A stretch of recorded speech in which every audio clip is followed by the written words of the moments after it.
What would you do if your son defended himself, but the school saw him as the threat? No weapons, no outburst. Just 12 seconds of self-control in the face of 3 boys who thought he'd stay silent forever. The cameras caught the fight, but not what led up to it. And when the video went viral, no one asked what really happened. In this story, we follow Marcus Bell, a quiet teenager who never wanted attention, only fairness. But when justice took a back seat to appearances, it was his calm that exposed a truth far deeper than any punch ever could. The first time Marcus Bell walked through the front doors of Millstone High, no one looked twice. No welcome from the office. No whisper of curiosity in the hallway. Just a quiet shuffle of feet, lockers slamming, and the same bell ringing as if nothing new had entered the building. He didn't expect more. Detroit had taught him not to. His hoodie was worn at the cuffs, his sneakers had seen better years, and his backpack sagged unevenly from one shoulder. But it wasn't poverty that weighed him down. It was something deeper, a kind of practiced silence, the kind that comes from knowing how people look at you when you don't match the picture in their heads. Marcus kept his eyes forward, head level, steps steady. It was Monday. The snow outside had already turned into gray slush, and Lansing felt colder than he expected, both outside and in. He found his locker near the science wing, memorized the number without writing it down, and moved on. No eye contact, no small talk, just survival.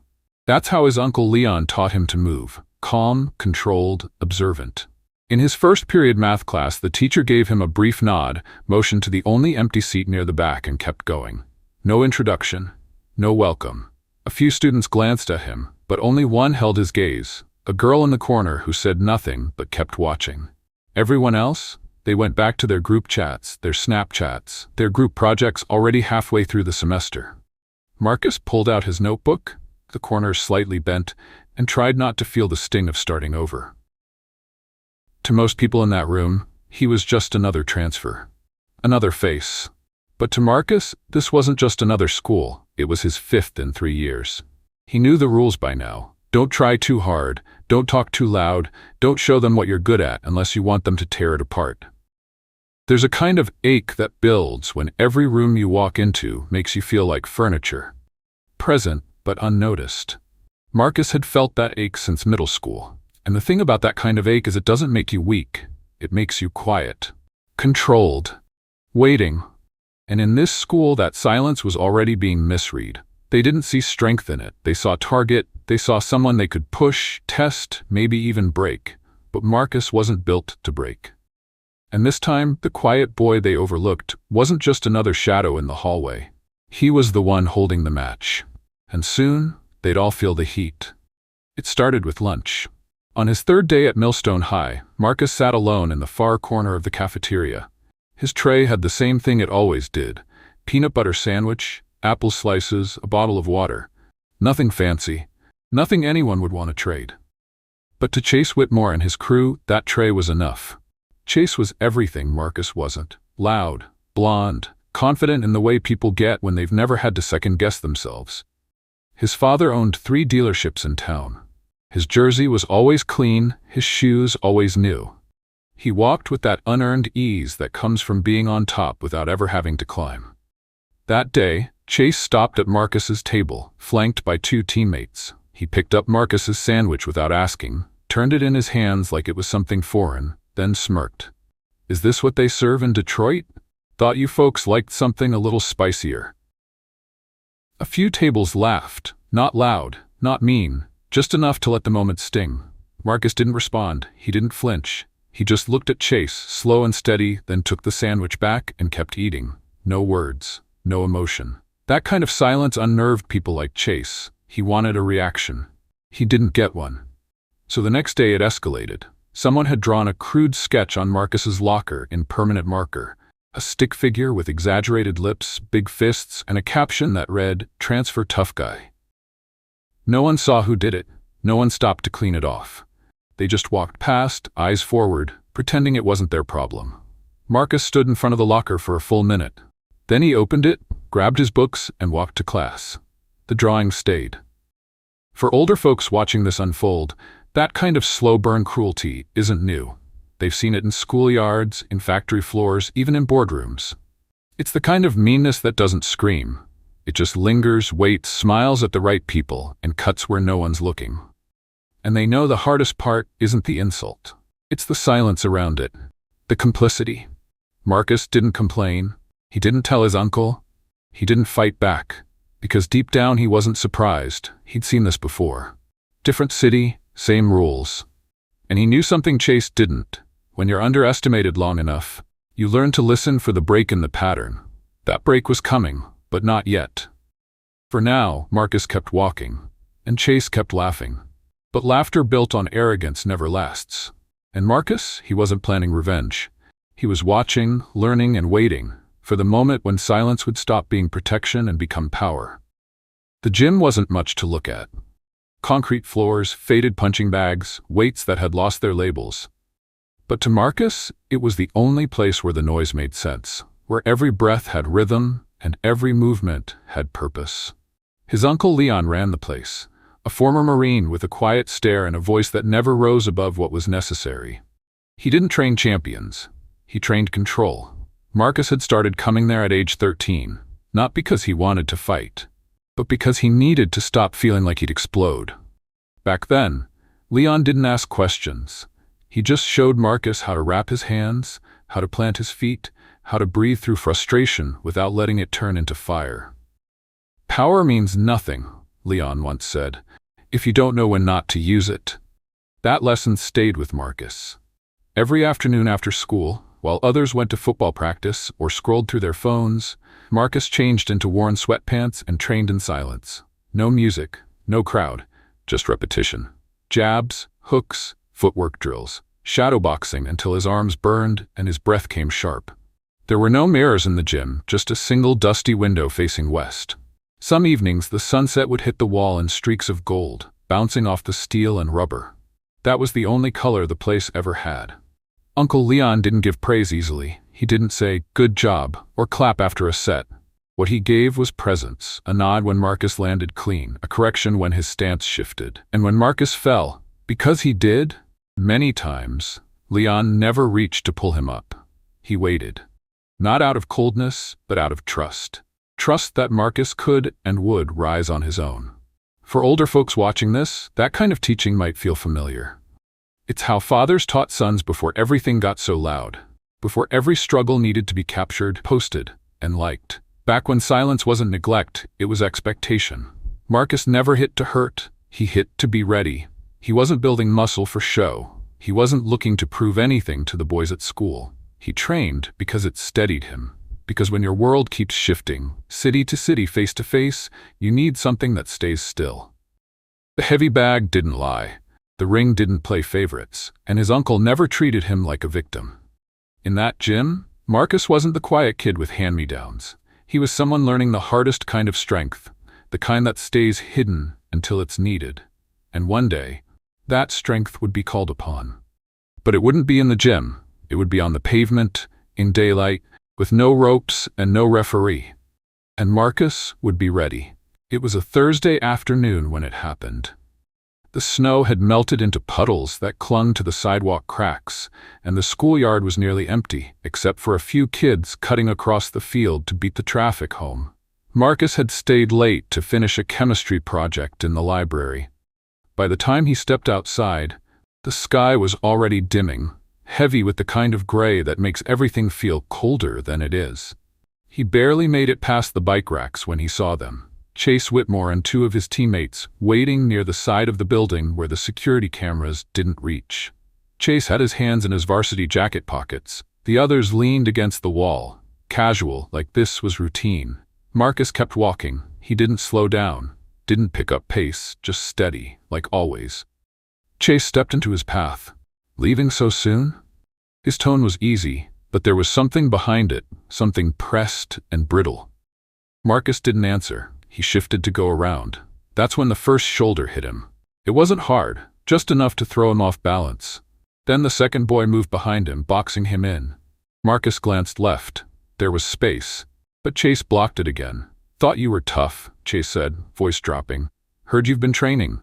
Let's see it." Marcus looked at him, not angry, not scared, just focused. He tried one more time to move past. Chase shoved him in the chest. That's when the switch flipped. Not rage, not revenge, just readiness.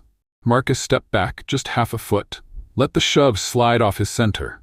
Then with the kind of precision that doesn't come from anger but from muscle memory, he moved. The first punch wasn't wild, it was controlled. A clean cross that hit the ribs, not the face.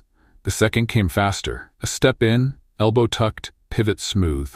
In under 4 seconds, one boy was on the ground gasping, the second backing away. Chase swung wildly, missing completely. Marcus didn't taunt, didn't chase. He slipped left, ducked, and landed one final strike, low, safe, just enough to make it clear the fight was over. 12 seconds. 3 boys, no blood, no bragging, just silence. Marcus stood still, breathing steady. He looked at Chase, not to intimidate, not to shame, but to make something clear. I didn't want this. You did. For older folks who've seen fights that start with ego and end with regret, this one was different. It wasn't about proving manhood. It wasn't about looking tough. It was about walking away until you're no longer allowed to. Marcus didn't raise his fists again. He picked up his backpack, brushed the dirt off his sleeve, and walked home. Behind him, Chase was still on the ground, and for the first time, the smirk was gone. By Monday morning, the story had already spread. Not the real story, not the part where Marcus tried to walk away, not the part where he held back, measured every move, refused to humiliate anyone. What spread was a 30-second video, shaky, vertical, and cut to start with, Marcus landing a clean strike on Chase. There was no lead-in, no shove, no cornering, no taunts, just fists. And that was all some people needed. By third period, the whispers had sharpened into certainty. Did you see the video? He just snapped. Kids like that come in angry. Teachers didn't say it out loud, but their glances said enough. Some stepped back when Marcus entered the room. One moved his seat closer to the door. No one asked Marcus what really happened, but they asked each other. Was he safe? Was he stable? Did anyone check if he'd done something like this before? For Marcus, the worst part wasn't the assumptions, it was the edit. Someone had taken a moment of clarity and carved it into something threatening. Someone had watched that fight, recorded it, and chosen to remove the context on purpose. That wasn't fear. That was control. And Chase? He played it perfectly. He limped slightly through the hallway, sleeve pulled just enough to show a bruise. Said nothing, just gave a slight nod when someone asked, "You good?" And when the school counselor mentioned restorative dialogue, Chase's mother stepped in with an email. My son is not the aggressor here. For older viewers who've lived through decades of misjudged headlines and stories told backward, this part hits a nerve. They've seen how quickly narratives shift when the wrong person is holding the camera or the microphone. They've seen neighbors turned into suspects, not because of what they did, but because of how it looked, who told it, and who listened. At home, Uncle Leon watched the clip in silence. He didn't react, didn't ask why Marcus hadn't told him sooner. He just set his coffee down and said, "You did what you had to. Now we wait for them to decide what that means." Because that's what was coming next. A disciplinary review. A meeting with the board. A question no one had the courage to ask directly. Was Marcus Bell a danger? And the answer, in their eyes, had less to do with his actions and more to do with the way he looked when he acted. Strong, composed, black. It was a dangerous combination in a school that claimed to see character, but only when it fit a certain mold. And Marcus knew this wouldn't be the last time someone rewrote his truth. But he also knew this. Silence, let them lie. But truth, when spoken with clarity, could still draw breath. And soon, he'd get his turn to speak. The hearing took place in the school library, long after the final bell had rung. The tables had been pushed into a rectangle, and folding chairs creaked under the weight of opinions waiting to be aired. On one side sat the disciplinary board, 3 administrators, 1 counselor, and Mrs. Ellen Hawthorne, the retired teacher, brought in as a neutral voice. On the other side sat Marcus, his Uncle Leon beside him, shoulders square, hands clasped. Chase Whitmore was nowhere to be seen. A school representative read the incident report aloud. It sounded clinical, sanitized. Altercation involving physical contact initiated by student Marcus Bell, resulting in minor injury, video evidence submitted. The words floated through the room like cold air, stripped of urgency, of truth, of the moment Marcus had lived through. When asked to respond, Marcus spoke clearly, not angrily, not defensively, just clear. He told them about being cornered, about trying to walk away, about holding back. He didn't raise his voice. He didn't embellish. He gave them facts. They nodded, took notes, and then turned to Leon. Uncle Leon didn't rehearse a defense. He told them about the training, about why he taught restraint before power, about how Marcus had never raised a fist in that gym out of anger. You don't measure strength by who swings hardest, he said. You measure it by who chooses not to. There was a pause after that, the kind that's supposed to signal understanding, but often just means discomfort. Then came the questions. Has Marcus ever shown signs of emotional instability? Has he struggled with authority figures? What steps will be taken to ensure this doesn't happen again? No one asked why Chase wasn't there. No one asked about the missing footage. No one asked how it felt to be targeted day after day and still not be heard. For older Americans, especially those who've sat in rooms where decisions were made without context, this moment is familiar. It's not about guilt. It's about perception. About whether you look like someone who should be given the benefit of the doubt, or someone who should be watched more closely. Mrs. Hawthorne was the only one who looked Marcus in the eye for longer than a second.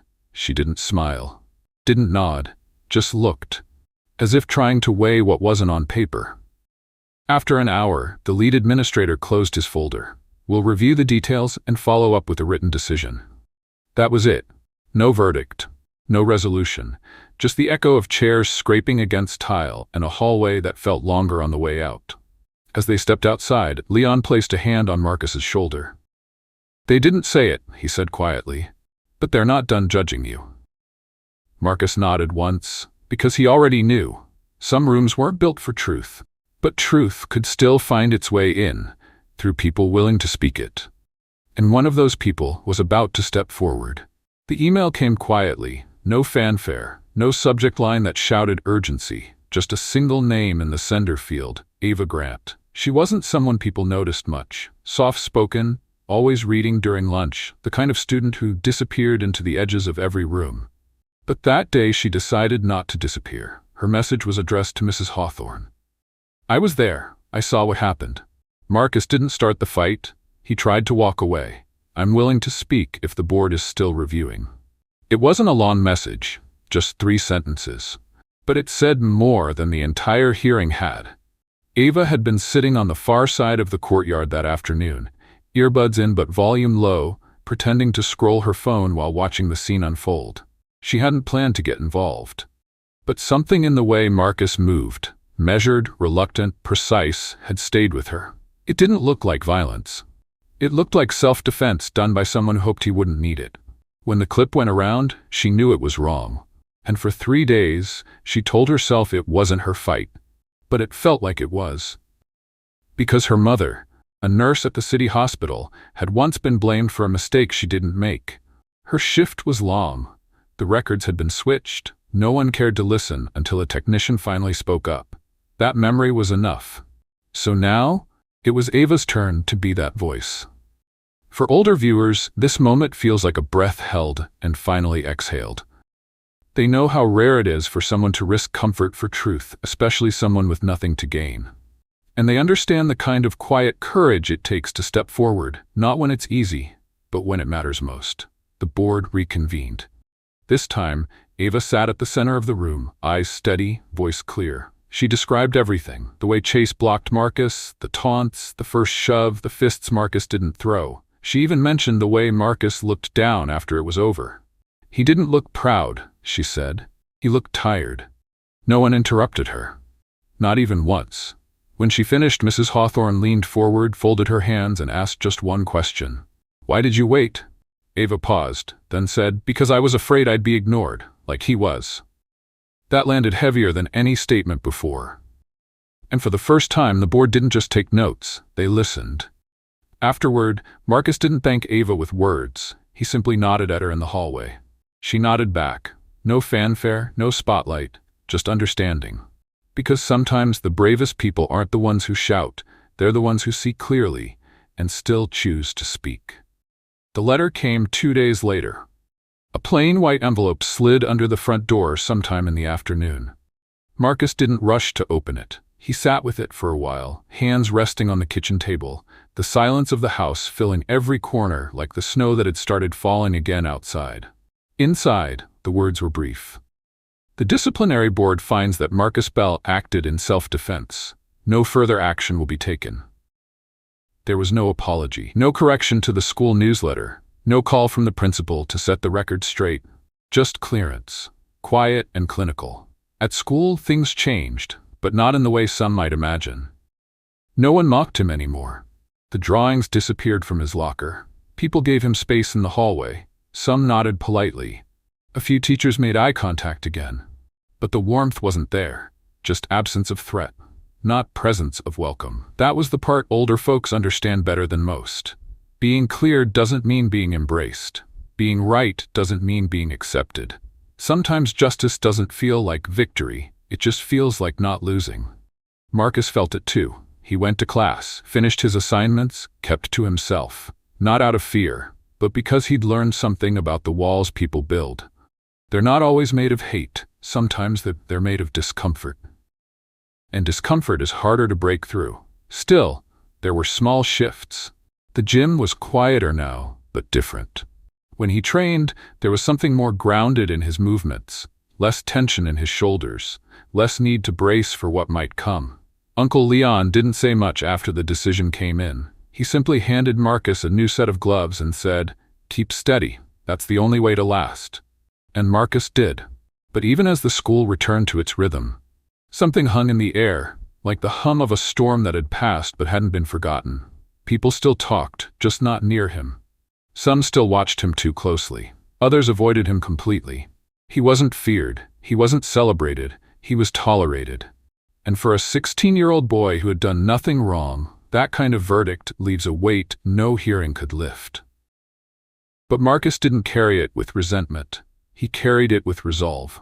Because once you've been judged for how you defended yourself, you start to understand who really values peace and who just prefers silence. And Marcus had never been interested in silence for silence's sake. Not anymore. The invitation came from a guidance counselor, slipped into Marcus's homeroom folder. There would be a school-wide assembly on conflict resolution. The staff thought it might help heal the tension after what happened. They asked Marcus to speak. He didn't answer right away. For 2 days he kept the paper folded in his back pocket, worn soft by the time he pulled it out again. He wasn't sure if he wanted to stand in front of the same students who once believed the worst of him. He wasn't sure they'd listen any differently now. But then he thought of Ava, of how one quiet voice had changed the direction of his story. So on Friday morning, he stood alone on the auditorium stage. No podium, no microphone tricks, just his voice, steady like his footsteps through every hard hallway. He didn't start with the fight, he started with his first day. With what it felt like to be looked through, not at. To have his name spoken only when someone needed to correct him. He spoke of restraint, how it's learned, not gifted. Of silence, how it's not always fear. Of strength, how it's not about how loud you are, but how much you carry without dropping it on someone else. He never mentioned Chase by name. He didn't need to. His words weren't about revenge or justification. They were about reflection. About how easy it is to believe a lie when it fits a story you've already decided is true. And then, near the end, he said something that settled over the room like a hush you don't dare break. When people say I don't look like I belong, I don't argue anymore. I just remind myself, I don't have to belong to a place that hasn't earned me yet. In the front row, Mrs. Hawthorne closed her eyes for a moment. In the back, someone whispered, "Thank you," barely audible. But Marcus didn't need applause. He needed it said. After the assembly, most students filed out quietly, but one boy lingered, small, maybe 12, thin arms, nervous hands. He waited until the crowd thinned, then walked up to Marcus. "My name's Eli," he said. "Do you think you could teach me? Not to fight, just not to feel scared all the time." Marcus looked at him, really looked, and saw himself. 3 years earlier, 5 cities back. He nodded. "Yeah, we can start with your stance." They didn't shake hands. They just walked out of the auditorium together, step by step, like something real had just begun. For older viewers who have waited decades to see stories end this way, not with punishment or perfection, but with quiet restoration. This was the ending they understood best. No victory speech, no final blow, just a boy who spoke the truth and another who heard it. In life, not every battle is fought with fists, and not every victory comes with applause. What Marcus Bell's story reminds us is that true strength often lies in the choice to stay calm when provoked, to stay silent when misjudged, and to speak only when words can build, not break. Many of us, especially those who've lived through decades of being overlooked or underestimated, understand the quiet dignity it takes to keep showing up with integrity. This story isn't just about a boy who defended himself. It's about the cost of being misunderstood, the weight of staying composed in a world quick to judge, and the rare power of telling the truth when no one asks for it. For anyone who has ever been the outsider, who's walked into rooms where assumptions came first, Marcus's journey is a reminder. You don't have to match their expectations. You just have to hold your ground. And if someone younger looks up to you, not for your strength, but for your steadiness, that's when you've truly made a difference. Because sometimes the most powerful legacy we leave behind isn't in what we've said, but in who we've taught not to feel afraid. Marcus didn't change the system. He didn't make headlines. But he did something quieter and maybe harder. He refused to let others define who he was. In a world that tried to shrink him down to a stereotype, he chose to stand, not by shouting, but by living with control, with clarity, and with courage. His story won't be printed in textbooks, but it lives in every hallway where a quiet kid learns to hold his ground. In every conversation where someone dares to speak up for what's right, even when it's uncomfortable. And in every younger voice that says, "I'm not here to fight. I just want to stop being afraid."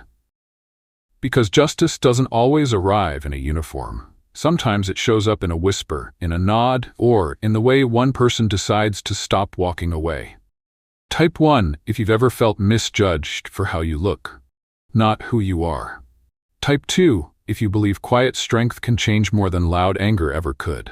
And if stories like this matter to you, hit like, share it with someone who needs it, and subscribe so you won't miss the next voice that deserves to be heard.